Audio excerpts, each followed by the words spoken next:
রাম রাম বন্ধুরা, নমস্কার। বন্ধুরা, তোমাদের জন্য একটা দারুণ গুড নিউজ আছে। সিআইএসএফ কনস্টেবল ফায়ারম্যানের নতুন রিক্রুটমেন্টের অফিসিয়ালি নোটিফিকেশন ফাইনালি জারি হলো, যেখানে তোমাদেরকে শুধুমাত্র 12 পাস যোগ্যতায় নিয়োগ করানো হচ্ছে। অন স্ক্রিন অফিসিয়াল নোটিশটা দেখছো। আজকে আমি তোমাদেরকে এই ভিডিওতে পুরো ডিটেলসটা কভার করে দিচ্ছি একেবারে শর্টে। যারা কেবলমাত্র 12 পাস করেছো তোমাদের জন্য এটা কিন্তু একটা দারুণ সুযোগ।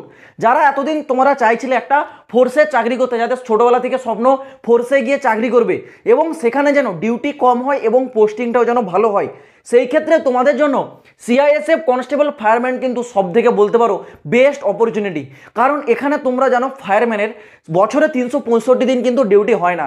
যখন তাদের দরকার হয় তখনই কিন্তু ডিউটি থাকে, বাকি টাইমগুলো তারা কিন্তু তাদের যে অফিস বা তাদের যে মেন ব্রাঞ্চ সেখানেই কাটায়। সেই ক্ষেত্রে যারা শুধুমাত্র উচ্চ মাধ্যমিক যোগ্যতায় আছো তোমাদের জন্য এটা কিন্তু একটা বিরাট বড় সুযোগ আছে। প্রতিটা স্টেট ওয়াইজ আলাদা আলাদা ভ্যাকেন্সি জারি করেছে, যেটা তোমাদের জন্য একটা গোল্ডেন অপরচুনিটি।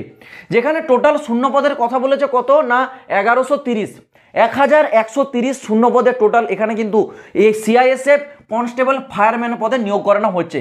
অ্যাপ্লাই ডেট তোমাদের অলরেডি উল্লেখ হয়ে গেছে, কত তারিখ থেকে দেখে নাও। এখানে অ্যাপ্লাই ডেটটা আছে 31/8/2024, মানে তোমাদের 31 আগস্ট থেকে ফর্ম আবেদন শুরু হচ্ছে, যার লাস্ট ডেট থাকছে 31/9/2024, মানে 31 সেপ্টেম্বর। 31 আগস্ট থেকে 31 সেপ্টেম্বর পর্যন্ত তোমরা কিন্তু এখানে ফর্ম আবেদনের জন্য টাইম পাচ্ছ। এবার এখানে তোমাদের যে বয়স সীমা সেটা দেখে নাও, 18 থেকে 23 বছর বয়স, যেটা জেনারেল এবং যারা ইডাব্লিউএস আছো তোমাদের জন্য। যারা এসটি এসসি আছো ঠিক আছে, তোমাদের এখানে বয়সের কিন্তু 5 বছরের ছাড় পাবে। আর যারা ওবিসি আছো তোমরা কিন্তু বয়সের উপর কত না 3 বছরের ছাড়টা পেয়ে যাচ্ছ। এবার দেখো তোমাদের সিলেকশন প্রসেস মানে নিয়োগ প্রক্রিয়াটা কিভাবে করানো হবে। নিয়োগ প্রক্রিয়াতে প্রথমে তোমাদের হচ্ছে এখানে কি পিইটি পিএসটি মানে ফিজিক্যাল টেস্ট হবে, তারপর হচ্ছে ডকুমেন্টস ভেরিফিকেশন, তারপর হবে রিটার্ন এক্সাম, তারপর হবে মেডিকেল এক্সাম। এই 4টা প্রসেসের মাধ্যমে তোমাদের সিআইএসএফ ফায়ারম্যানে কিন্তু যে নিয়োগ প্রসেস সেটা করানো হবে, ঠিক আছে। এবার দেখে নাও তোমাদের সিলেকশন প্রসেসটা একে একে আমি স্টেপ বাই স্টেপ বলে দিচ্ছি। এখানে প্রথমে সিলেকশনে কি হবে না হবে তোমাদের ফিজিক্যাল টেস্ট, ঠিক আছে। এবার ফিজিক্যাল টেস্টে প্রথমে তোমাদের কি হবে, প্রথমে হাইটটা চেক করা হবে। দেখো আরেকটা কথা বলে রাখি, এই যে সিআইএসএফ ফায়ারম্যান এই ভ্যাকেন্সিটা কিন্তু কেবলমাত্র মেল ক্যান্ডিডেটদের জন্য, ফিমেলদের জন্য নয়। ফায়ারম্যান নামটা শুনেই বুঝতে পারছো এটা হচ্ছে মেল ক্যান্ডিডেট, যারা মেল ক্যান্ডিডেটদের ভ্যাকেন্সি, ঠিক আছে। এখানে যে হাইটটা চাওয়া হয়েছে সেটা 170 সেমি থাকতে হবে, আর চেস্ট হচ্ছে নর্মালি 80, যেটাকে ফুলিয়ে 85 সেমি কমপ্লিট করতে হবে। এবার যারা এসটি মেল ক্যান্ডিডেট আছে তারা কিন্তু হাইটে এখানে ছাড়টা পেয়ে যাচ্ছে। তারপর হাইট ওয়েট চেস্ট চেক করার পর এখানে তোমাদের কিন্তু রান করানো হবে। রানটা কত না রানটা হবে 5 কিলোমিটারের 24 মিনিটের মধ্যে কমপ্লিট করতে হবে, ঠিক আছে। এই গেল তোমাদের কি না ফিজিক্যাল টেস্ট। এবার দেখো ফিজিক্যাল টেস্টের পর হবে তোমাদের ডকুমেন্টস ভেরিফিকেশন। এবার ডকুমেন্টস ভেরিফিকেশনে কী কী ডকুমেন্টস চাওয়া হয়েছে সেটা কিন্তু অফিসিয়াল নোটিশে দেওয়া রয়েছে, ঠিক আছে। অফিসিয়াল নোটিশটা আমি টেলিগ্রামে আপলোড করে দিয়েছি। যারা টেলিগ্রামে জয়েন হওনি, ভিডিও ডেসক্রিপশনে টেলিগ্রাম চ্যানেলে লিঙ্ক পাবে, টেলিগ্রামে গিয়ে জয়েন হয়ে যাও। ওখানে তোমাদের হচ্ছে নোটিশটা আপলোড করা রয়েছে, সেই নোটিশ অনুযায়ী দেখে নেবে কী কী ডকুমেন্টসের কথা এখানে বলা হয়েছে। সেই ডকুমেন্টসগুলো তোমাদের ভেরিফাই করাতে নিয়ে যেতে হবে। ডকুমেন্টস ভেরিফিকেশনের পর তোমাদের হচ্ছে কি না রিটার্ন এক্সাম। এবার রিটার্ন এক্সামটা কী হবে দেখে নাও। রিটার্ন এক্সামে এখানে তোমাদের যে সিলেবাস সেটা 4টা টপিক থেকে কোশ্চেন থাকবে।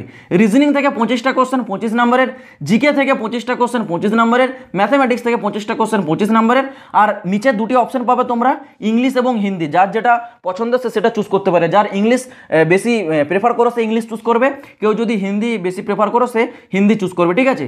যে কোনো একটা চুজ করবে, সেখান থেকে 25টা কোশ্চেন 25 নম্বরের, মানে ওভারঅল তোমাদের এখানে 100টা কোশ্চেন আসছে কত না 100 নম্বরের পরীক্ষা। আর টাইম থাকছে কত না 120 মিনিট, মানে 2 ঘন্টা তোমরা কিন্তু টাইম পাচ্ছ। আর আরেকটা ভালো দিক পাচ্ছ, এখানে কোনো প্রকার নেগেটিভ মার্কিং হচ্ছে না। মানে তোমরা যদি এখানে আন্দাজেও ঢিল মারো, কোশ্চেনের যদি উত্তর যদি সঠিক লাগে ভালো, আর যদি ভুল হয় তোমাদের কোনো প্রকার কিন্তু নাম্বার কাটা যাচ্ছে না। এই গেল তোমাদের কি না রিটার্ন এক্সাম। তারপর হবে তোমাদের মেডিকেল টেস্ট। মেডিকেল টেস্ট হওয়ার পরই তোমাদের সরাসরি যে মেরিট লিস্ট সেটা তোমাদের জারি করা হবে। এখানে তোমাদের যদি বলে রাখি অ্যাপ্লিকেশন ফিস, আবেদন যখন তোমরা করতে যাবে অ্যাপ্লিকেশন ফিটা তোমরা দেখে নাও, ঠিক আছে। যখন তোমরা অনলাইনে আবেদন করতে যাবে অ্যাপ্লিকেশন ফিস তোমাদের কিন্তু 100 টাকা করে নেওয়া হবে। এটা কিন্তু তোমাদের মাথায় রাখো, ঠিক আছে। 100 টাকা কিন্তু অনলাইনে ফিস জমা করতে হবে।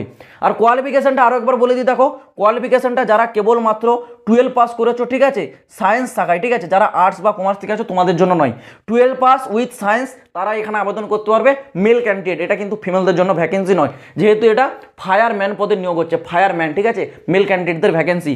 যারা শুধুমাত্র 12 পাস করেছো উইথ সায়েন্স শাখায় তারা এখানে আবেদনযোগ্য, বয়স হতে থাকতে হবে 18 থেকে 23 বছর বয়স। এবার এসটি এসসি ওবিসিরা এই বয়সের উপর আরও ছাড় পাবে।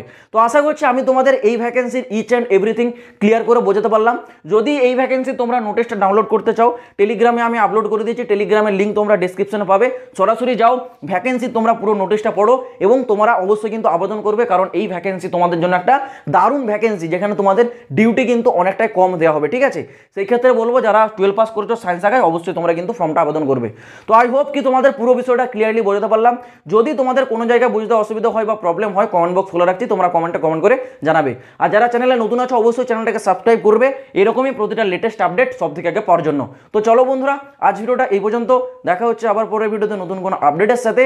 জয় হিন্দ, বন্দে মাতরম।